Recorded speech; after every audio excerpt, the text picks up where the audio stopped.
TMC knowledge में आपका स्वागत है। और आइए देखते हैं, ये पॉलिटी का दूसरा सेट है क्लास 6 to 8 के लिए, बीपीएससी टीआरई 4 के लिए। इसके पहले आपने देखा होगा इसका पहला प्रैक्टिस सेट कराया गया है पॉलिटी का, और ये दूसरा प्रैक्टिस सेट है। तो आइए शुरू करते हैं और देखते हैं। इसका पहला प्रश्न है कि पंचायतों की वित्तीय स्थिति की समीक्षा के लिए राज्य सरकार प्रत्येक 5 वर्ष में क्या गठित करती है।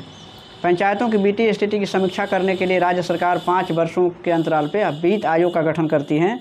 और आप जानते हैं कि राज्यपाल के द्वारा ऐसे वित्त आयोग के गठन का उपबंध किया गया है 243 आई और अनुच्छेद 243 वाई में इसका उपबंध किया गया है।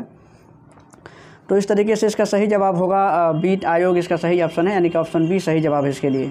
नेक्स्ट प्रश्न है कि भारत का महान्यायवादी किसके द्वारा नियुक्त किया जाता है, और इसका सही जवाब है कि भारत के महान्यायवादी की नियुक्ति होती है राष्ट्रपति के द्वारा इसकी नियुक्ति होती है। और महान्यायवादी के लिए वही योग्यताओं की आवश्यकता होती है जो उच्चतम न्यायालय के न्यायाधीशों की आवश्यकता होती हैं, कि मैंने जितनी योग्यता उनके पास होनी चाहिए वही योग्यता इनके पास होती हैं।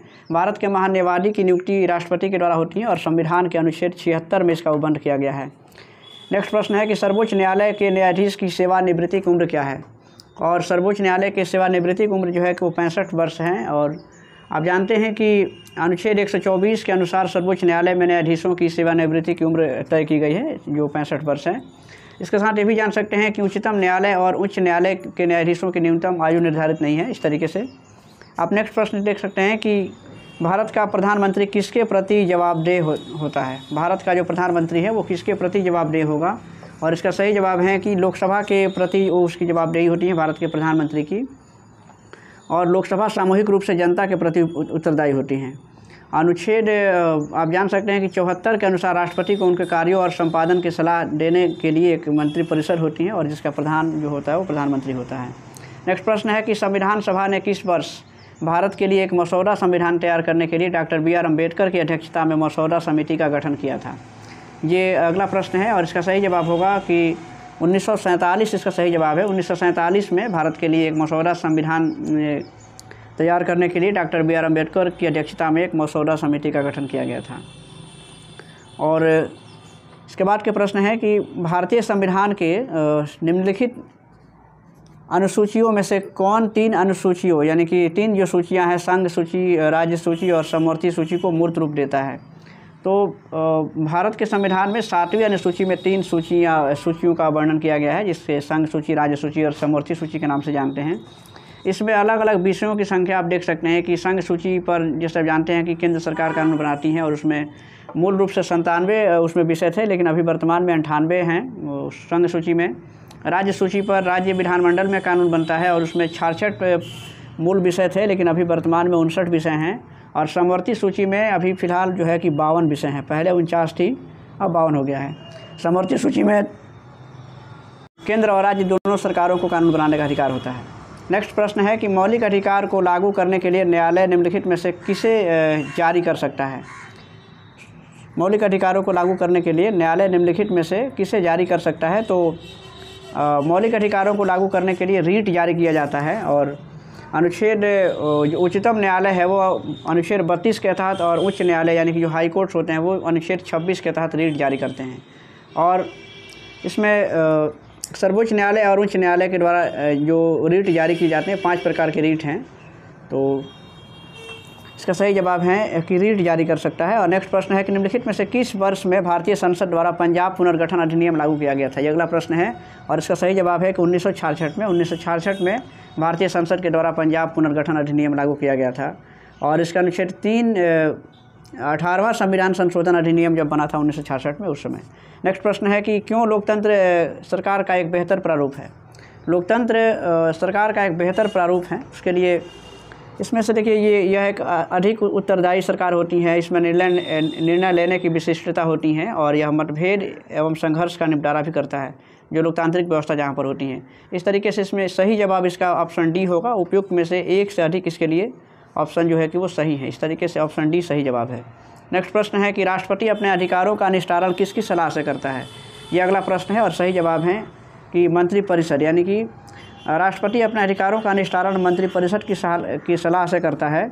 और अनुच्छेद 53 में ये बात है कि राष्ट्रपति में कार्यपालिका की शक्ति निहित होगी।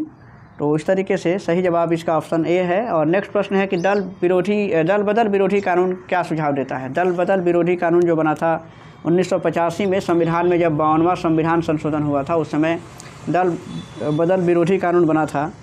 और उस समय भारत के जो प्रधानमंत्री थे वो राजीव गांधी थे और उन्होंने संविधान में एक संशोधन कराया था। तो इसके अंतर्गत इसे संविधान के 10वीं अनुसूची में जोड़ा गया था और इसके तहत ये प्रावधान है कि किसी पार्टी के निर्वाचित सदस्यों के 1/3 भाग के अलग होने पर भी वैधता प्रदान किया जा सकता है, अन्यथा उसकी सदस्यता समाप्त मानी जाएगी। तो सही जवाब इसका ऑप्शन इसमें से ऑप्शन बी है, यानी कि पार्टियों को बदलने से रोकने के लिए संशोधित ये कानून था। नेक्स्ट प्रश्न है कि किसका कथन है कि लोकतांत्रिक सरकार जनता की है, जनता के लिए एवं जनता द्वारा है। ये ऑप्शन अगला प्रश्न है, इसमें देख सकते हैं। और इसका सही जवाब है कि अब्राहम लिंकन का ये डिफिनीशन है कि लोकतंत्र जनता का, जनता के लिए और जनता के द्वारा ये चुनी हुई सरकार होती हैं।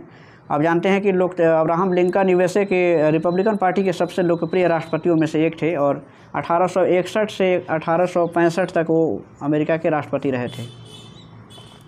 नेक्स्ट प्रश्न यहाँ से देख सकते हैं कि 123वां प्रश्न होगा, शिक्षा का अधिकार जो 1 अप्रैल 2010 को प्रभाव में आया, किस मौलिक अधिकार के अंतर्गत आता है। और इसका सही जवाब है यानी कि स्वतंत्रता के अधिकार के अंतर्गत आता है। जो शिक्षा का अधिकार है 1 अप्रैल 2010 को ये प्रभाव में आया था। स्वतंत्रता का जो अधिकार है, मौलिक जो अधिकार के अंतर्गत आता है, उसके अनुच्छेद 19 से 1922 तक में स्वतंत्रता के अधिकार का वर्णन है। अनुच्छेद 21 में प्राण एवं दैहिक स्वतंत्रता की आज़ादी दी गई है। और संविधान में एक संशोधन हुआ था 86 जो अमेंडमेंट हुआ था, उसके तहत 2002 में अनुच्छेद 21A के तहत जो है कि 6 से 14 साल की उम्र के लिए जो बच्चों के लिए निःशुल्क और अनिवार्य शिक्षा की व्यवस्था की गई थी। तो ये जो है कि मौलिक अधिकार के अंतर्गत इसे समावेशित किया गया था। सही जवाब इसका ऑप्शन बी होगा। नेक्स्ट प्रश्न है कि किस संविधान संशोधन अधिनियम द्वारा संविधान में मौलिक कर्तव्य 1976 में जो जुड़े गए थे वो निहित है। तो इसका सही जवाब है कि जो संविधान में जो संशोधन हुआ था 1976 में 42वां संविधान संशोधन हुआ था और उसमें मौलिक कर्तव्य उसमें निहित किए गए थे। प्रारंभ में 8 मौलिक कर्तव्य थे, लेकिन बाद में उसकी संख्या 10 कर दी गई। आप ये भी जानते हैं कि मौलिक कर्तव्य जो लिया गया है रूस के संविधान से लिया गया है। वर्तमान में भारत में के संविधान के अंतर्गत 11 मौलिक कर्तव्यों को बताया गया है। नेक्स्ट प्रश्न है कि संविधान सभा के बारे में क्या सही नहीं है। संविधान सभा के बारे में क्या सही नहीं है, आप देख सकते हैं। और इसका ऑप्शन है यानी कि 1946 में इसकी जो प्रथम सभा हुई थी तो जुलाई में नहीं हुई थी। संविधान सभा का गठन हुआ था जुलाई 1946 में, लेकिन इसकी पहली जो बैठक हुई थी वो 9 दिसंबर 1946 को हुई थी। काफ़ी चर्चित प्रश्न है, हमेशा एग्जाम्स में ये दिखते रहते हैं। सही जवाब इसका ऑप्शन बी है, यानी कि ये इसके संबंध में सही नहीं है, बाकी सब सही हैं। नेक्स्ट प्रश्न यहाँ से देख सकते हैं कि निम्नलिखित में से कौन बेल्जियम मॉडल का तत्व नहीं है। बेल्जियम मॉडल का जो है कि तत्व कौन नहीं है इसमें से। और इसमें से देख लीजिए बेल्जियम का जो मॉडल था, बेल्जियम मॉडल का जो तत्व था यानी कि बेल्जियम का जो संविधान है ये निर्दिष्ट करता है कि केंद्र सरकार में डच और फ्रेंच बोलने वाले मंत्रियों की संख्या बराबर है। और वहाँ पे ये भी था कि ब्रुसेल्स में एक अलग सरकार है जिसमें फ्रांसीसी और डच दोनों का समान प्रतिनिधित्व है। बेल्जियम में एक तीसरी प्रकार की सरकार है जिसे सामुदायिक सरकार भी कहा जाता था। और बेल्जियम में राज्य सरकारें केंद्र सरकार के अधीन नहीं होती, ये भी हैं। तो यहाँ पे कोई भी बेल्जियम मॉडल का जो तत्व नहीं दिया गया है, यानी कि ये इसका ऑप्शन सही है, यानी कि उपयुक्त में से कोई नहीं।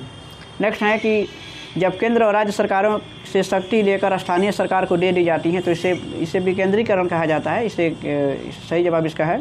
और विकेंद्रीकरण का मतलब है कि जब केंद्र और राज्य सरकारों से शक्ति लेकर के स्थानीय सरकार को दे दी जाती है तो इसे सत्ता का विकेंद्रीकरण भी कहते हैं। और लॉर्ड रिपन को भारत में विकेंद्रीकरण का जनक माना जाता है। भारत में विकेंद्रीकरण की शुरुआत हुई थी लॉर्ड रिपन के द्वारा 1882 से। सही जवाब इसका होगा, यानी कि ऑप्शन ए सही जवाब है। नेक्स्ट प्रश्न है कि काली शक्ति जो ब्लैक पावर आंदोलन कब उभरा था। और इसका सही जवाब है कि 1966 में ये ब्लैक पावर आंदोलन हुआ था। काली शक्ति आंदोलन या काली मुक्ति आंदोलन जिसे कहते हैं, और 1966 से लेकर के 1980 के दशक में ये चला था। और यह आंदोलन यूएसए में चलाया गया था, यानी कि आंदोलन ये अमेरिका का आंदोलन था। नेक्स्ट है कि प्रजा के विरुद्ध कौन सा वैध तर्क नहीं है। प्रजातंत्र के विरुद्ध जो लोकतंत्र जो है वो प्रजातंत्र है, यानी कि उसके विरुद्ध कौन सा इसमें जो तर्क है वो वैध नहीं है। और इसका सही जवाब है कि देखिए इसमें अस्थिरता की ओर ले जाता है या भ्रष्टाचार की ओर ले जाता है, इसमें देरी होती है, तीनों ही ये नहीं है इसके लिए सही जवाब।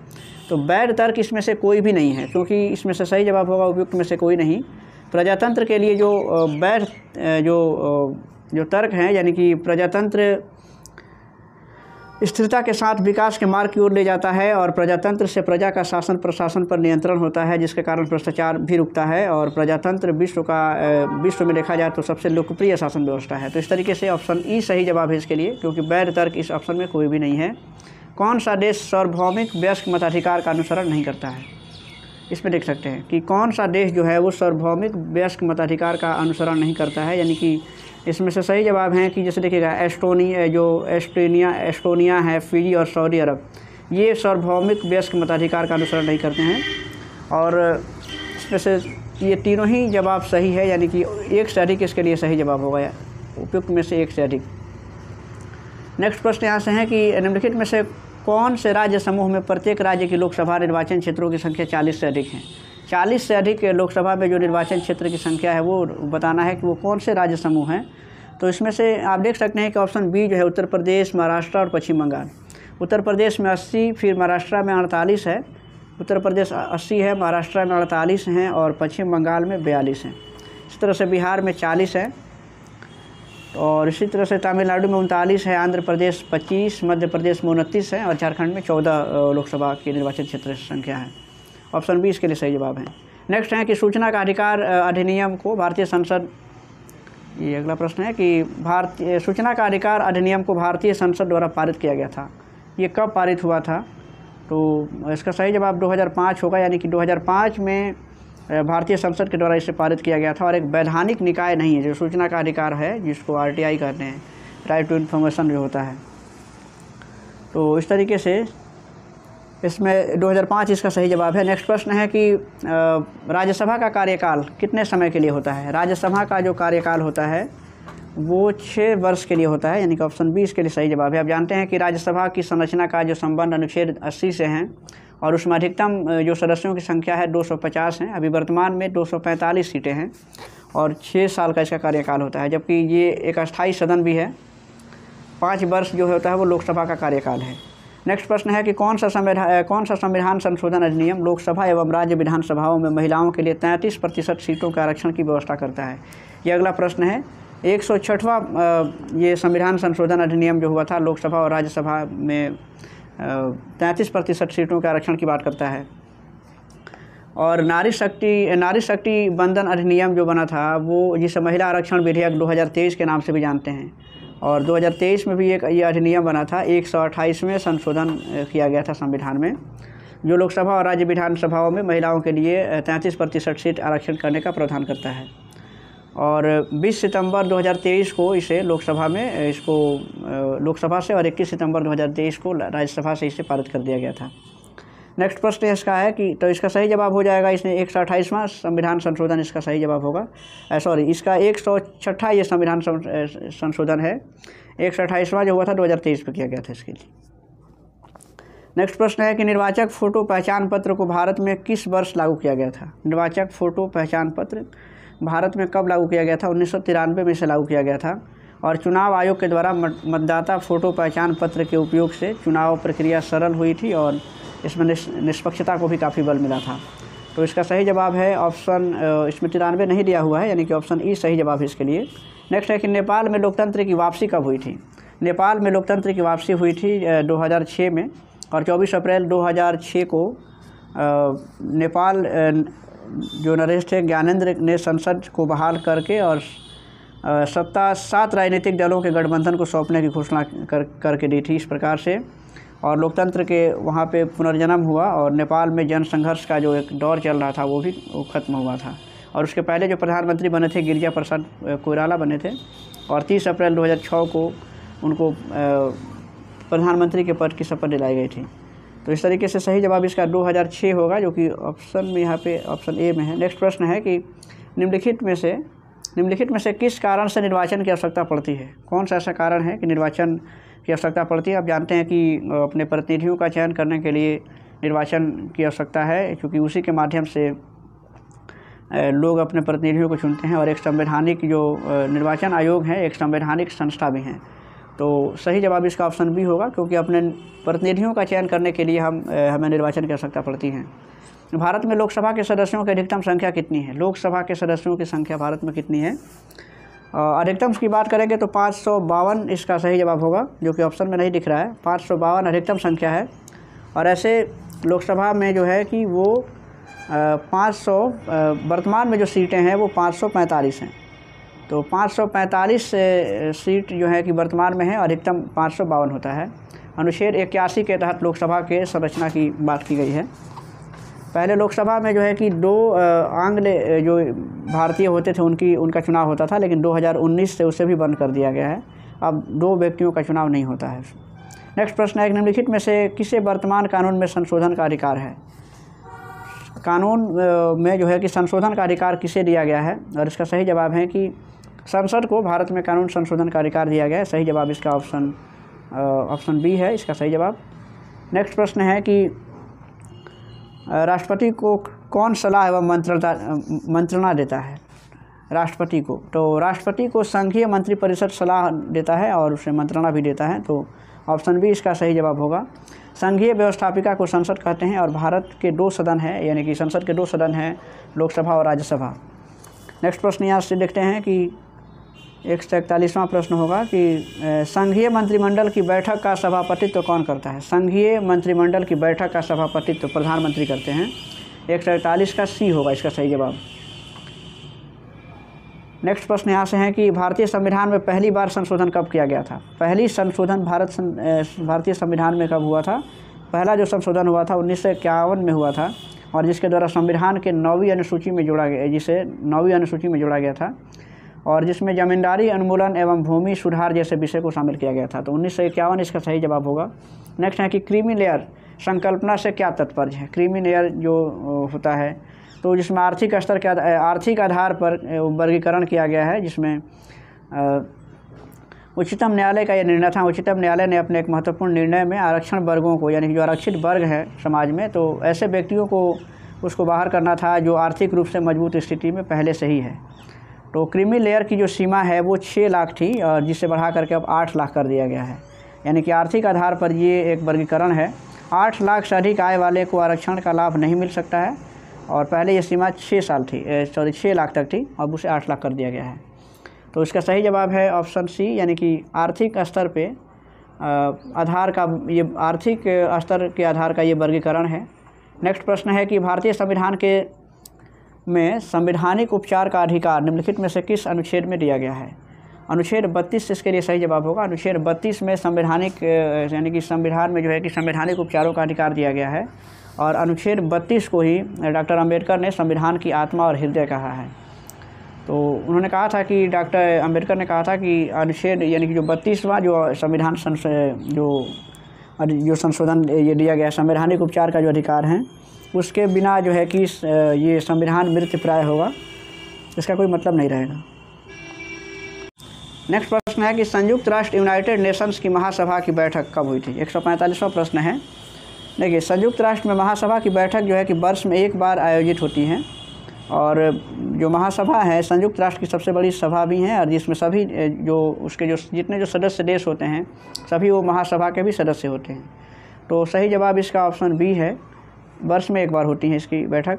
गुटनिरपेक्षता का मूल रूप से क्या अभिप्राय है? गुटनिरपेक्षता का मतलब होता है यानी कि किसी भी गुट में शामिल नहीं होना, बल्कि तटस्थ बने रहना। और गुटनिरपेक्ष आंदोलन जो चला था जवाहरलाल नेहरू के प्रयास से ही ये सफल हुआ था, और शीत युद्ध के दौरान जो है कि ये दोनों पक्षों से तटस्थ रहने की एक अपनी एक तरह से कहें कि एक ये निर्णय था। आप जानते हैं कि उस समय 1945 के समय में जब सेकेंड वर्ल्ड वार ख़त्म हुआ, तो उस समय पूरा विश्व 2 खेमों में बंट गया था, जिसमें अमेरिका, संयुक्त राज्य अमेरिका एक महाशक्ति के तौर पे था, और दूसरी तरफ सोवियत संघ रूस था। और ऐसे में भारत ने इन दोनों ही गुटों में से किसी भी गुट में जाने से अपने को रोका, और उन्होंने एक अलग जो है कि अपना एक मार्ग चुना, और जो बाद में गुटनिरपेक्षता के नाम से कहलाया। और इसकी पहली बैठक जो हुई थी 1961 में हुई थी, बेलग्रेड में हुई थी। सही जवाब इसका ऑप्शन ए है, यानी कि शक्ति गुटों के प्रति तटस्थ रहना, किसी भी गुट में शामिल नहीं होना। नेक्स्ट प्रश्न है कि अल्पसंख्यक आयोग को संवैधानिक मान्यता कब प्रदान की गई थी? 147वां प्रश्न है।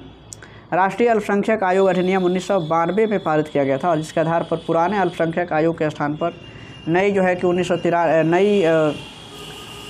पुराने अल्पसंख्यक आयोग के स्थान पर मई 1993 को राष्ट्रीय अल्पसंख्यक आयोग की स्थापना की गई थी। तो इसका सही जवाब ऑप्शन बी होगा, यानी कि 1991 में, सॉरी 1992 इसका सही जवाब होगा, यानी कि 1992 में इसका जो है कि अल्पसंख्यक आयोग को संवैधानिक मान्यता प्रदान की गई थी। नेक्स्ट प्रश्न है कि मानव अधिकारों की विश्वव्यापी घोषणा पत्र को किसने स्वीकार किया था? ये अगला प्रश्न है। और मानव अधिकारों की जो विश्वव्यापी घोषणा पत्र जो हुई थी, संयुक्त राष्ट्र की महासभा ने स्वीकार किया था और जिसमें जो ह्यूमन राइट्स की बात की गई थी, मानवाधिकार की बात की गई थी। तो सही जवाब इसका ऑप्शन बी है। नेक्स्ट प्रश्न है कि सुरक्षा परिषद में अस्थायी सदस्यों की संख्या कितनी है? अस्थायी सदस्यों की संख्या 10 होती हैं, उसमें सुरक्षा परिषद में जो अस्थायी सदस्य हैं उसमें 10 उनकी संख्या होती हैं। सुरक्षा परिषद में 15 सदस्य होते हैं, जिसमें 10 अस्थायी होते हैं और 5 जो हैं वो अस्थायी सदस्य होते हैं। और इन 5 जो अस्थायी सदस्य हैं उनको वीटो का पावर दिया गया है। और उसमें से 5 जो सदस्य हैं, यानी कि उसमें कौन कौन है, तो इसमें बता देते हैं कि उसमें ब्रिटेन है, फ्रांस हैं, रूस हैं, उसके बाद से चीन और अमेरिका। ये 5 अस्थायी सदस्य हैं जिन्हें वीटो का पावर दिया गया है। और सबसे ज़्यादा वीटो का पावर किया है, यानी कि इस्तेमाल जो किया है वो रूस ने किया है। संयुक्त राष्ट्र संघ की स्थापना 24 अक्टूबर 1945 को हुई थी। सही जवाब इसका ऑप्शन सी था इसमें। और इसका आखिरी प्रश्न है कि निम्नलिखित में से किसने संपत्ति के श्रम सिद्धांत के पक्ष का समर्थन किया था? ये अगला प्रश्न है और इसका सही जवाब ऑप्शन बी होगा, यानी कि जॉन लॉक इसका सही जवाब होगा। उन्होंने संपत्ति के श्रम सिद्धांत का प्रबल समर्थन जो है कि किया था जॉन लॉक ने। और जॉन लॉक का मत है कि संपत्ति श्रम के द्वारा अर्जित किया गया धन है, जिस पर केवल और केवल पारिश्रमिक के रूप में कार्य करने वालों का ही अधिकार होना चाहिए। तो ये उसका सिद्धांत था। तो इस तरीके से ये पॉलिटी का ये दूसरा प्रैक्टिस सेट था। उम्मीद है ये काफ़ी अच्छा लगेगा आपको। और अगर वीडियो अच्छा हो तो चैनल को सब्सक्राइब कीजिएगा, अपने दोस्तों के बीच में शेयर भी कीजिएगा और उसे लाइक भी कीजिएगा।